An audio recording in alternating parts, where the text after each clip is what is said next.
CadTV is celebrating 30 years of community media. Help support CadTV's next 30 years by becoming a member today. Your membership will help us continue covering meaningful, local content. Thank you for supporting your local community media station.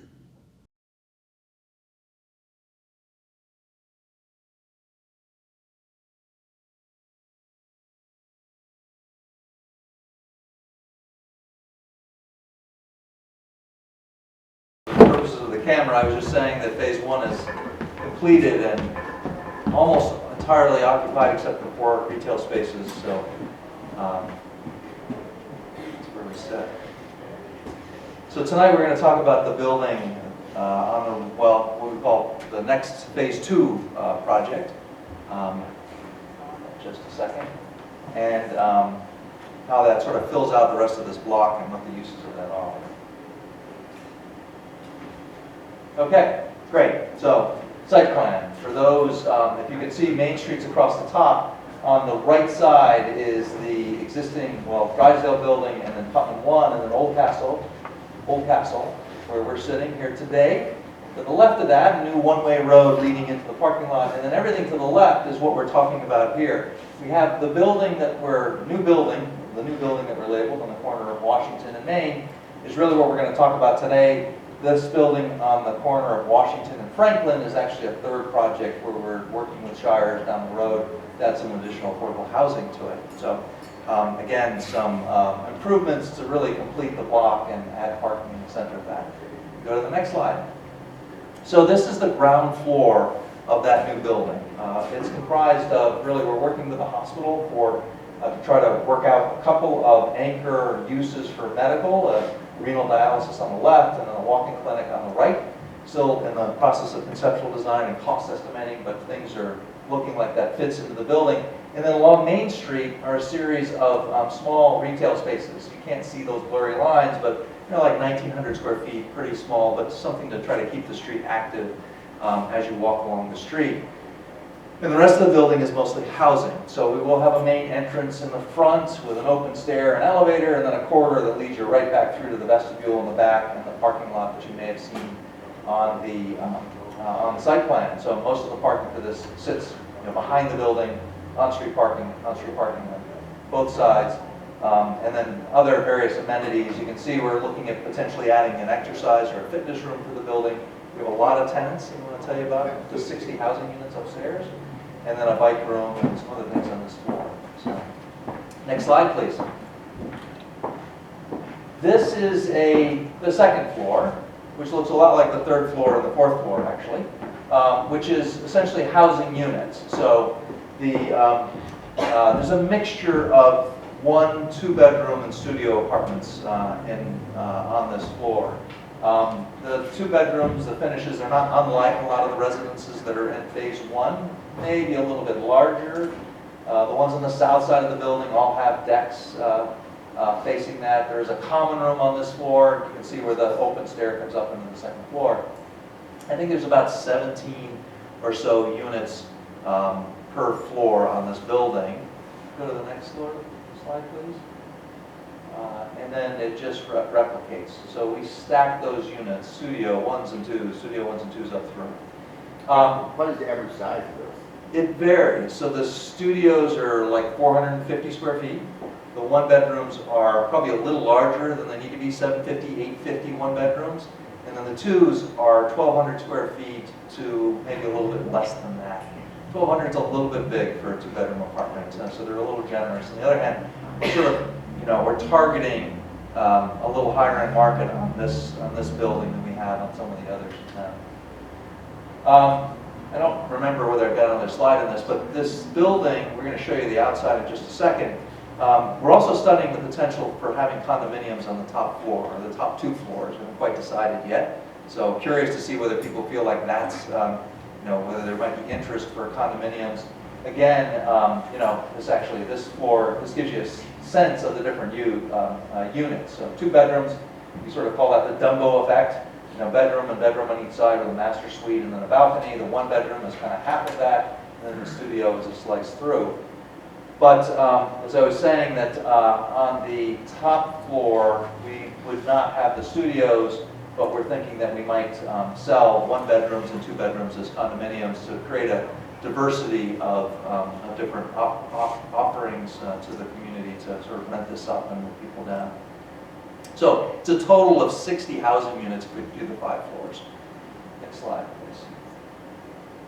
That's the 4-story version. Give you a sense of what it looks like along Main Street. The 4 stories a little taller would be the tallest building in downtown. So we've got 3 stories, maybe tall 3 stories with some of the older buildings, but nonetheless, 5 stories is pushing, not quite at the zoning maximum, but pushing that. And if we go to the next slide, please.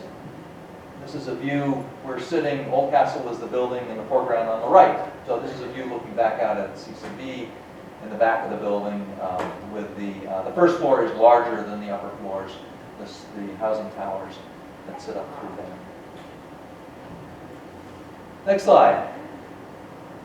All right, wanted to give you a sense of sort of what the opportunities are. So in the 3 floors of housing, this gives you the studios, 1s and 2s, and the price point. I guess I didn't put the rents up there, but the target audience, if you will, for those units. So we have 80% median family income. Median family income in Bennington is about $64,000 a year right now. I think it's going up. I think it's going up in Southern Vermont in general, just because we've had a lot of people move in, and people on the lower end of the wage scale are getting raises these days with COVID. But nonetheless, we are seeing a diversity of income levels across this. The 2 bedrooms are really approaching something that's 220% of median family income. So a family that was making $140,000 might expect to spend 30% of their income at that price point. And then the condos, the 1 bedrooms at $450 and $600, they track a little bit higher than the 150% median and 220, but not much. So again, if people are at a place in their life where they'd rather own and invest in something to sell, maybe there's an opportunity to do that as opposed to just rent. But similar kind of amenity and similar kinds of finishes. Next slide. All right. So benefits. It's funny, we used to think when I started in this business a long time ago that housing was a burden for a municipality. You're adding housing, you're adding to the school system, you're adding to the tax base and not sort of covering that. That's totally reversed these days. Housing is, Bill, what was the Des Moines study that just came out in Bennington? They were saying that the community needs I remember 1,000 housing units? Well, it's a little over 1,000 units in terms of new or rehabilitation or alternative housing that better meets the financial needs of the mayor. Yeah, so it's become a limiting criteria and the growth of your community is essentially what that means. And I think, we used to think of apartments for folks that can't afford to own a house or that don't want to own a house. And, with the aging population of the baby boomers, that's not the case. Many of our properties, we have people who would prefer, they're done owning houses, they would just assume rent. And that opportunity for people who might have a couple of houses and can afford something with amenities. So we're looking at something with amenities. But those housing units, when you look at the economy or economic impact, we think those housing units add almost $2.5 million in economic activity in your downtown. So the solution to your successful downtown in some ways is getting the upper floors filled, and having those people shop and spend money and support the cafes and the bookstores. And so this goes a long way towards doing that in this building alone. The property tax generation, again, as a community, this is all existing infrastructure. All roads that are there, all water, sewer, stuff being plowed, sidewalks that the town's already paying for. Our grandest contribution at the moment for this property is not that great. This building would contribute much more in many different ways. And then again, jobs, good paying jobs. The medical, if it works out to bring the hospital in as a tenant, we have people who are earning, better than livable wages with benefits as well, that sort of come with this kind of investments and really anchor the content. Next slide, please. Right. So that's my quick presentation for background. So we were really hoping to kind of open it up and see if people have feedback, questions, comments, concerns, and kind of listen to you. When we're done with questions, I'll give you an update on where we are in the process and what the timing is. So we are not done design, but we're So anybody want to start? I will. Yes. I'm Jim Carroll, what, for the town of Bennington.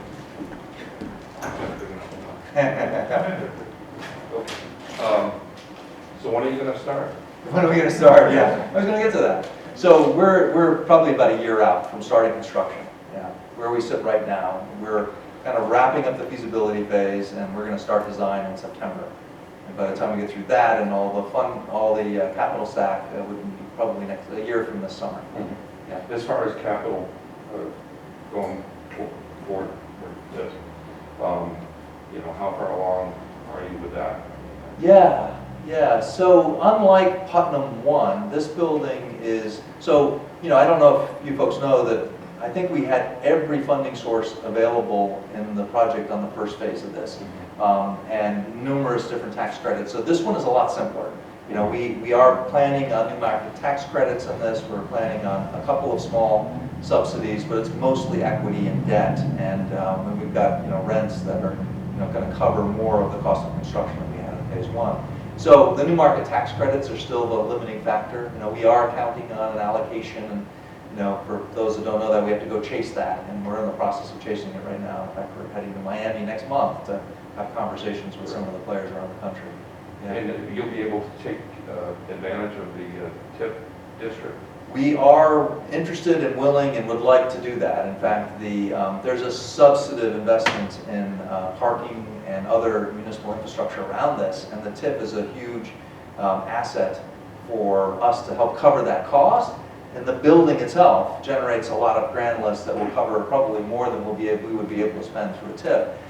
As you know, on the select board, the town is applied to the state to reinstate the TIF, and if the TIF is in place, then we have to have a community engagement process and kind of go out to the town for a bond vote to support that. But we do still have that in the capital stack.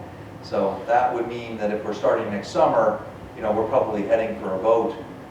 Maybe it's town meeting next spring, not sooner. Maybe this fall. Yeah. And you'll be working with what's that guy's name? Bill Cole. We hope so. Yeah, we're probably not going to get there without him. Okay. Anyway, thank you all. Yeah, thank you. Yes. Mike. I came to the first presentation, and it seemed to me that there was a question about parking and planning parking, and I left saying, I'm not really sure if those folks know what they're doing. I'm still not sure. And so I'm going to ask now, is that all settled, or is it up in the air, or is there going to be enough parking? Yeah, we always say the mark of a good downtown is that you have a parking problem. And Bennington, I don't think, had a parking problem when we started this back in 2015. And I think it's beginning to have one now. That's not a bad thing. So there are some parking utilization studies. In fact, we did one as part of the planning process for this, where we identified the excess capacity in the municipal system to then support all of the uses that we're showing up there on the block. We have to update that, and we are beginning to believe that we probably need to add to the parking system as a whole downtown. So we have a couple of thoughts about that, but it's also a conversation with the town, because we'd like to see, buildings like this. It's if we build parking specific to one building, this building will have a lot of parking at night, and then it'll be sitting empty during the day. And so it's really much more efficient if you can share that. So we'll be looking at a combination of strategies. We do have a parking shortage right now. On phase 1 is a little tight back there. We haven't done anything yet. We really need to move our long-term parkers out of that lot and keep that available for short-term people. The only way I know how to do that is to charge for parking. And so we may see at least within our parking lot, some kind of a meter system where if you're there during the day, that you're paying something for it, and it's free in the lot across the street. That'll encourage the longer-term parking to move further aside. A little hard to sell condos, however, without a reserved parking spot. So we have some issues to work out, and parking is one of those. Yeah, good question. Yeah, Tony.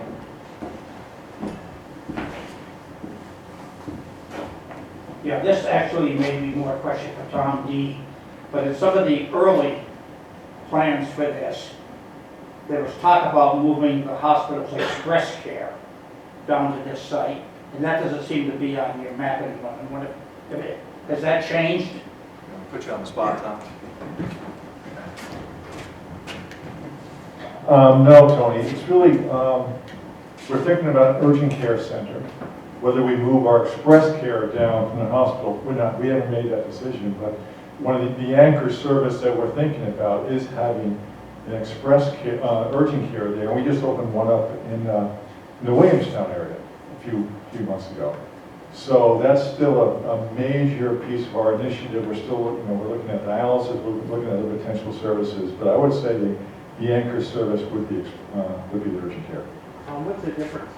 Urgent care, express care? Urgent care usually has a little more services.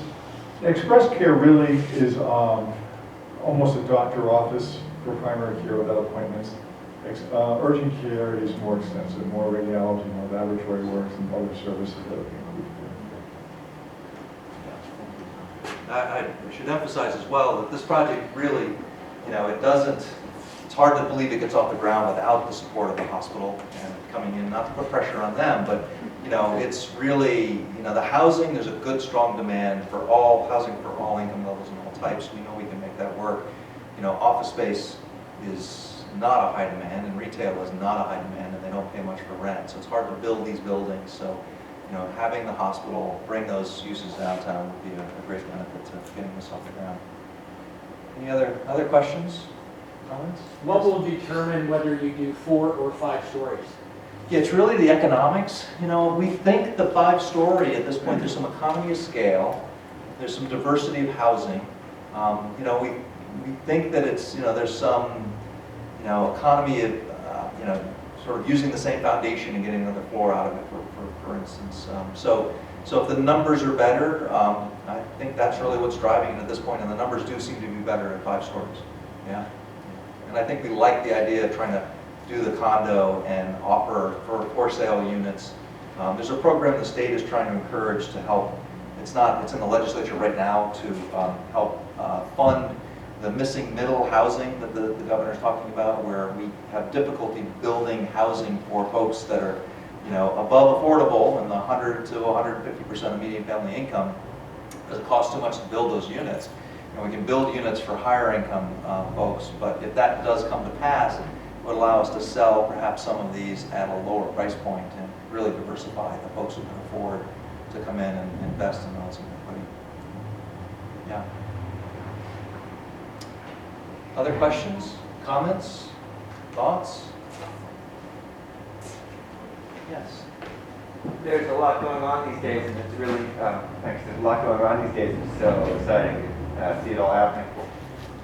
And some of the things that are planned for the puddle block could possibly affect this project, so I wonder how, that wasn't on the boards when you started this project, right. And now it is, and I'm not exactly sure where they're going, but I wonder if you could talk to how much extra capacity you think there is in the housing market as we move into this. Yeah, that's a great question. I think it's great actually, because at this point all housing is good, and housing at all price points seem to be in high demand. And as I was saying, all that housing sort of drives economic activity and sort of drives energy into the downtown, which helps keep our ground floors sort of working and using. So I think we're going to look at the parking, what comes from a parking demand out of that, and make sure that the whole system works, because we don't want to get stuck by building something and then not having enough parking to support that. So we'll have to have a strategy around that. I think we're looking at our price point, our sense that this building is positioned itself a little bit above what the Tuttle Block is doing in terms of amenity and finishes and size. So I don't think we'll be directly competing, and we'll be in the marketplace probably a year to a year and a half out, behind them. We'll end up, we haven't done a specific housing market study for this, but before we get to close, we will do that, which we'll have to have an opinion of how long will it take to rent this up, and how do these other projects work within the marketplace.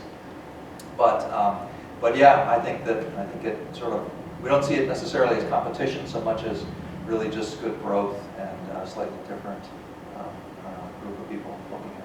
Yeah, great. Any other Questions? Thoughts?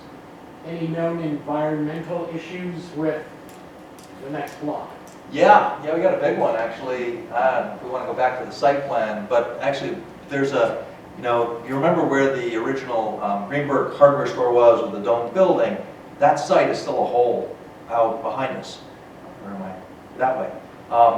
And we have actually EPA funding to clean that up, to remove soils and to backfill and then close that as part of a corrective action plan that's been approved for a year. So that funding, so that study got done as part of phase 1. It's really on phase 2's property. It's scheduled to start in the next month. We're actually going to be doing that very soon. And once that's done, the gas station has had its tanks pulled. We're in pretty good shape. We know there's always maybe some miscellaneous asbestos in the buildings that are coming down, but for the most part, the site's been tested. It's got monitoring wells. It's been categorized. It's been delineated, and we have actually funding in place. We're going to spend about $500,000 to clean up that site, but that'll be done before this summer's over. Yeah. Any water and sewer capacity issues? No. Our understanding is the town's got plenty of capacity for water and sewer. Yeah, and it's pretty easy to connect here. So yeah. Stormwater, it's a little harder. We do have to meet stormwater requirements on this one, so there's some cost to do that on an urban site, which we got out of in phase 1 because it was totally redevelopment. But this one we'll have to do. One thing some people might wonder about is, in Putnam and Winslow right now, you can't have condos because of new market tax credit money for 8 years anyway. Yep. If we're using new market tax credit money for the new building, how can we have condos there? Yeah, because I didn't think of this back in 2016. So, new market tax credits, you can't have multiple owners for the compliance period, which is 7 years, but that's not to say that you can't have 2 buildings within the footprint of the same building. We just do a condominium, different entity owns the top than where the new markets are going in. The new markets are coming in for the jobs on the health clinic in any case, so they'll be fine with only having a couple stories of housing, and that's actually how we were able to add scale to this building and make it more cost effective. Yeah, good question. Here's a question for you. If you take a look behind you and you look at that intersection, Thank you. at times during the day, as you probably know, it's horrendous. And it depends on the time of day or it depends on things that maybe only God knows. Yeah, right. And traffic will be back in there. Is there any way that, not necessarily you all, because it's not in your purview, but are you talking to people on how you can improve the flow of traffic downtown? Yeah, it's not something that, we've had a conversation about. What we think about in terms of traffic on a site like this is, to some degree, so the nice thing about this, what you would hope that you're doing, is you've got a bunch of people who are living and working here who come in the morning, they park, they walk, and then they walk to other uses. So the worst thing about land development and traffic is that when you have to get in your car for everything, and I don't know if you know that on like a conventional home, there's an average of like 11 trips per day of people driving their kids back and forth and going to different things, where here hopefully there's like 1 trip in and then 1 trip out. And while you're here, you can walk to 10 different things, and that's the idea. So mainly, we often think about, if I'm coming to this building, my parking lot is down here by the municipal building, do I need to even go through those intersections? Do I tuck in, park, walk in, because now I'm familiar with town, I don't want to go through that intersection. Or the parking lot behind CCB, I will just avoid that and come in, park, walk. There's through traffic that's coming through on Route 9. There may be people who do need to come to do shopping and other things downtown. I'm sorry to say this, but it's not a bad, I always look at it, it's like that's a healthy thing to have a traffic problem and a parking problem, even though it's a hassle. But if you don't, that's not a good sign, as every downtown does. The question is, do we have a good pedestrian system? Get them out of their cars. So anyway, thank you. That's a good question. I will say, we did look at this, that one road, the one-way road next to Old Castle, when we had a traffic study done on the master plan, was really to allow folks to cut through and get in here, but not go back out through that. It's really too close to that intersection. So to relieve some of the traffic at the 2 intersections, by able to cut into that lot by coming next to Old Castle. Yeah. To the top left of the parking area, the white box, is that dumpster area? Oh, this one here? Yeah. That is a porte-cochere for drop-off, but it's probably, I think we've already changed it. So we were trying to figure out how to get people to drop off out of the weather and then walk into the health clinic. I think we're actually going to bring a road up, get them a little closer to the building. No, I was just wondering, with a five-story building and Yeah. eventually this other building, the amount of Yeah. refuse, it needs to go somewhere. Yeah, yeah, it's over here. This is actually the Yeah, dumpster. I know that's for, I assume that was for Putnam 1. We'll add to it. We have a really nice enclosure that we've designed to build. And yes, yes, no, that's a good point. Yeah, great. Any other questions? Yes. Are you able to talk about phase 3 so we can see how the 3 phases complement? Yeah, yeah. So phase 3. So we have an option to sell this to Shires and Housing Vermont to build housing. Affordable housing. So this would be a low-income housing tax credit project with, incomes that are 60% and lower. Is typically what they do. And they would like 23 to 30 units in that building, so it would be a multi-story building. That's the plan. We have some work to do for them. I mean, I think that we've always anticipated housing there, and we know that more housing, decent housing helps make this whole thing more vibrant. We have to accommodate, make sure that we can accommodate their parking needs as well as ours and everything else. Now that things are getting tight in the system as a whole, so we've got some studying to do to see how that works out. Yeah.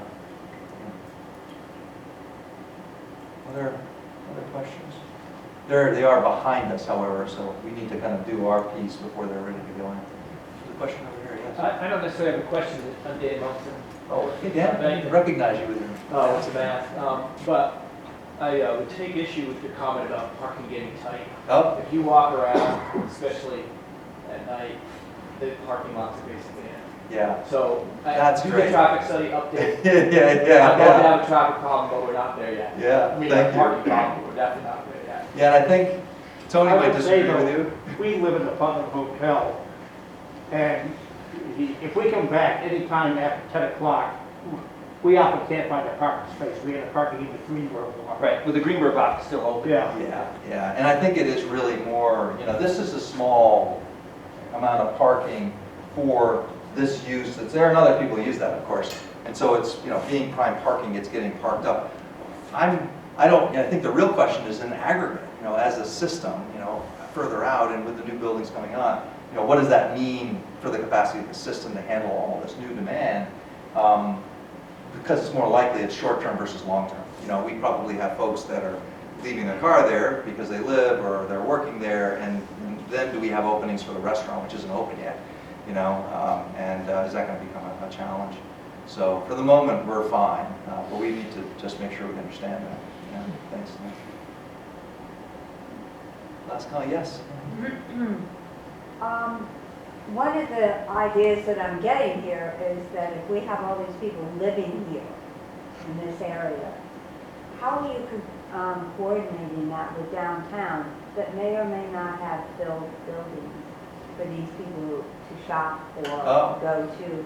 Yeah. I mean, I've heard about one grocery store, but I'm not sure how that much would work, whereas when I moved here, there was an A&P and a whatever, Grand Union and whatever, and the people downtown could at least get there. Yeah.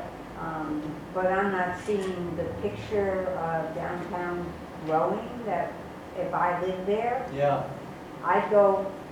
You got to get in your car and go shop. I mean, that's what I do. Yeah, and I think, so food in the downtown is definitely it's a, essential need that people may have to still have a car to go get. It's also sort of a chicken and the egg.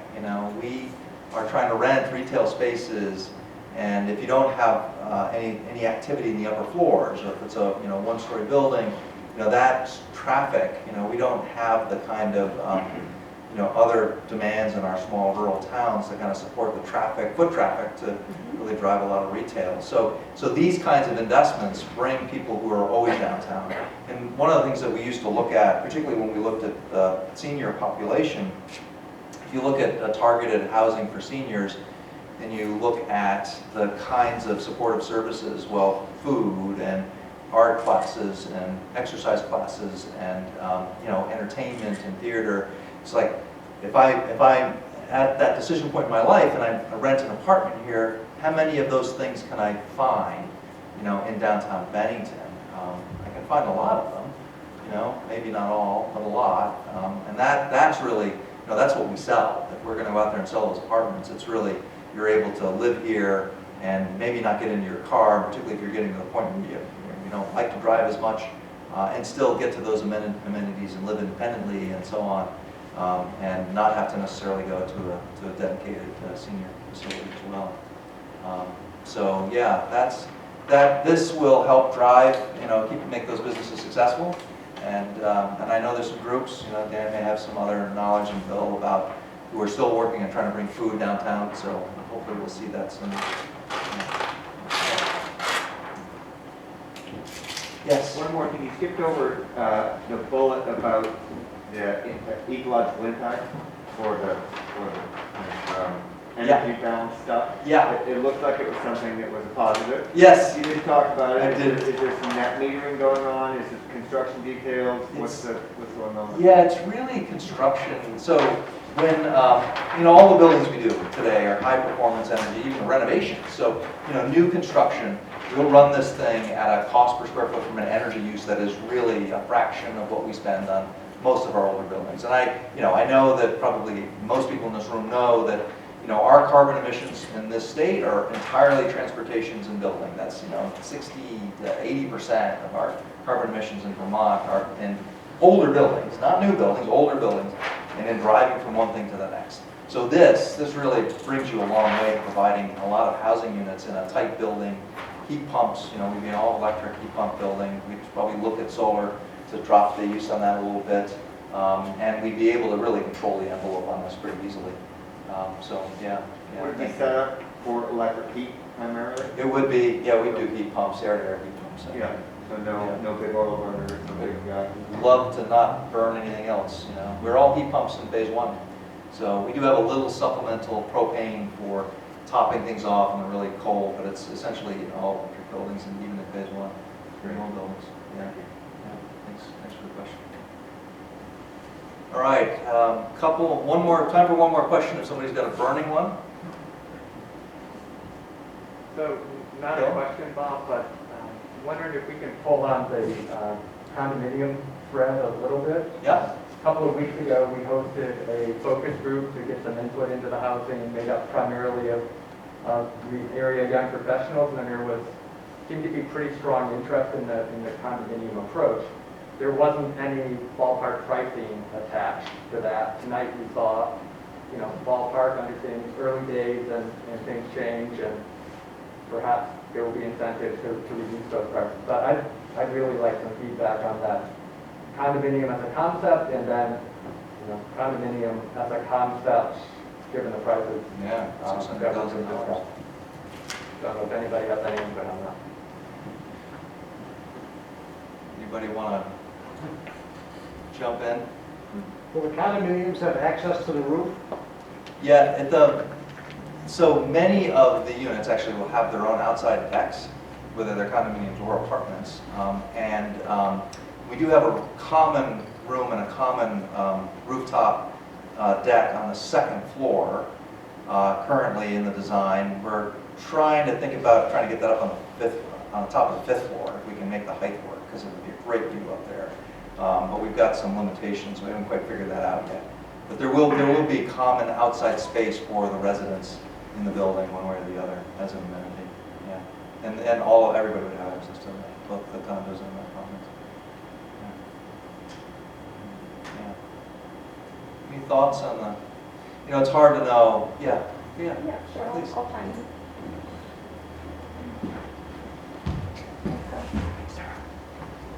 So as someone that was on the young professionals panel back in couple weeks ago, time flies. Yeah. I'm still very much in favor of having condos for sale. I think that's a great opportunity for people of rental market. And there's a huge buyer's market right now, as we know. Nothing really sits on the market for right now for any amount of time. Everything's pending. Everything's, there's probably multiple buyers, at least 10 buyers for every household that goes to the market, no matter what it looks like.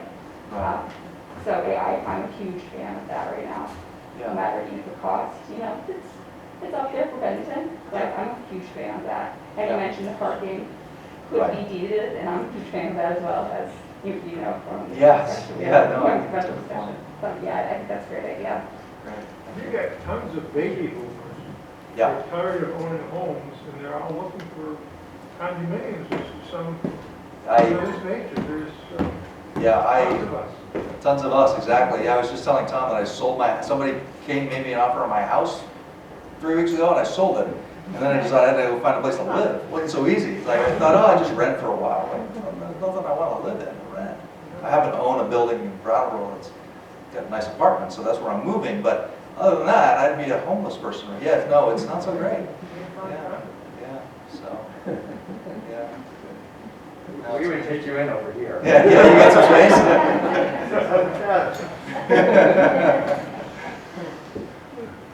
Yes. Oh, the concierge piece thing? Yeah, that's a good question. Olga was saying one of the things that we've been having conversations about is how to fund and whether to fund and whether we think that it would be help as an amenity to have somebody on site kind of as a concierge, taking packages, helping coordinate things, particularly if there are folks that are aging in place and need access to, cleaning or home health care. Obviously, just somebody to help coordinate that. With a common room, we also know that you could sort of schedule some activities and sort of gatherings for people to get together and know their neighbors, kind of thing. So again, it's something that we've toyed with as we look at the demographic that we do serve. Regardless of demographic, it's a great amenity if the project can carry that. And we do, these buildings, between 1 and 2, we have a staff person that's doing leasing services that's probably, half-time as it is, just to take care of these properties. So we could give them an office and put them in this building and have them take packages and be supportive services. So I don't think that, those things exist in cities. I haven't seen a lot of those around here, but just curious what people think about that. If you don't, that's okay too. Great. All right. Looks like we're good with questions, so let's move on with the show. We can go. Where are you, Amanda? There you are. Yes. So bright lights. Great. So next steps. We are through conceptual design. Yeah, it's worth noting we're through conceptual design. We have cost estimates, current cost estimates with COVID, and we've actually believe we have a balanced project. We think we can pay for this. The cost of construction is crazy right now. But we have a professional cost estimate that's less than a month old that looks like this thing has legs. So we are in the process of raising the capital. We have to raise new market tax credits. We've got to raise a little bit of equity. We are proving out the hospital's uses. They've got some work to do to figure out how do they fit. What does it cost to bring those intensive uses up here? So we think that the financing, design, and permitting, as I said, will sort of kick off between now and a year from, it'll take us through all of next winter, through the spring, for a construction start next summer. And it's probably 12 months of construction. So we're talking about opening the doors in not 2023, but 2024. That's the timing of all of that. Next slide, please. Great. And then how you can help. So, again, get the word out. Anybody that you know who might be interested in renting, buying a condo, renting a commercial space, please, we've got some sign-up lists out there. Just let us know if you're in any way interested or you know somebody that is. Because having people to say early on, yes, I'm interested and I'm on a list, or ultimately, as we get closer, start to sign up for units, helps us put the capital stack together. If you have any interest in investing in this project, we are going to be looking for investors, so you can let us know that and we'll share more information with you. And And this is Olga over here, my adept assistant. So great. Thank you all, and let's thank Oldcastle and Amanda as well for sponsoring us tonight. And we're also being taped, so we can get some mileage out of this as well. We'll be around for questions, I think. Oh, we have some stickers. I guess we didn't get a lot of comments on there. So anybody who wants to, there are some questions that came up. If you want to emphasize them, we've got basically 3 stickers. So you can take a sticker, put all 3 of them on one thing and say that's really important, or don't put any up there, and we'll know that, as well. So anyway, that is on a couple of these boards that are sitting on your way out. We'll be around for questions. Great. Thank you all.